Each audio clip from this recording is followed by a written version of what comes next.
Alkisah ada seorang ibu yang memiliki seorang anak lelaki tinggal di sebuah desa bernama Kampar. Anak lelakinya itu diberi nama Lancang. Mereka hidup di sebuah gubuk tua. Kehidupan mereka sangat miskin. Karenanya, untuk mencukupi kebutuhan sehari-hari, mereka harus bekerja sebagai buruh tani. Suatu hari, Lancang berpikir untuk pergi dari desanya agar bisa menjadi kaya. Aku tidak ingin hidup miskin. Aku ingin jadi orang kaya.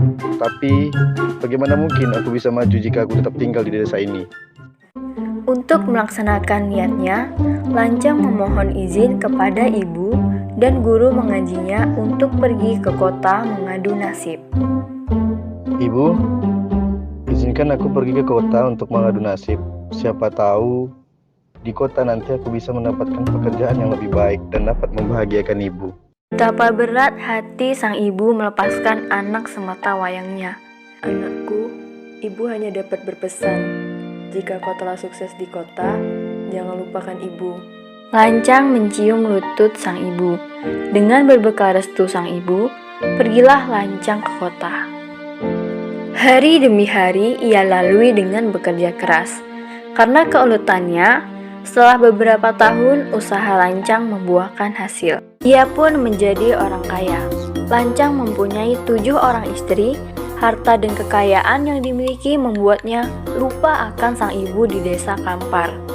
Ia telah berubah menjadi manusia yang sombong dan serakah. Suatu hari, Lancang hendak berlayar kembali ke Andalas dengan membawa ke-7 istrinya. Segala sesuatu telah dipersiapkan dengan baik oleh anak buahnya. Perbekalan mewah seperti kain sutra, emas, dan perak dibawanya. Semua itu digelarnya di atas kapalnya yang besar. Setelah sekian hari berlayar, sampailah ia di desa Kampar. Lancang pun menghentikan kapalnya dan merapat di dermaga. Alat-alat musik yang dibawanya kemudian dimainkan dengan suara riuh rendah. Hal ini dilakukan untuk menarik perhatian para penduduk Kampar. Benar saja, para penduduk Kampar berkumpul dan mengagumi kemewahan kapal milik Lancang. Berita kedatangannya terdengar juga oleh sang ibu. Ia pun segera berlari menuju pantai. Anakku Lancang, ini ibu. Di mana kamu? Namun, ketika sampai di atas geladak, ia dihadang oleh beberapa anak buah kapal. Maaf bu, ibu tidak boleh masuk ke kapal ini. Itu perintah langsung dari tuan kami. Aku ingin bertemu anakku. Aku sangat merindukannya. Sayangnya, bukannya izin untuk bertemu anaknya yang ia dapatkan, melainkan tertawaan para anak buah kapal. Mereka tidak mempercayai bahwa ibu yang berpakaian lusuh dan compang-camping itu adalah ibu Lancang. Mendengar suara gaduh di luar kapalnya, Lancang dan 7 istrinya menghampiri. Ada keributan apa ini? Melihat anak yang dicintainya keluar, sang ibu pun berkata, Lancang anakku, ini ibu. Aku tidak memiliki ibu sepertimu. Teriak Lancang sambil menyuruh anak buah kapalnya untuk mengusir sang ibu dari atas geladak. Lancang merasa sangat malu dengan keadaan ibunya yang sangat lusuh. Ia tidak ingin orang lain mengetahui asal-usulnya yang dahulu hanyalah seorang buruh tani yang miskin. Ibu si Lancang akhirnya pulang ke rumahnya dengan perasaan sakit hati.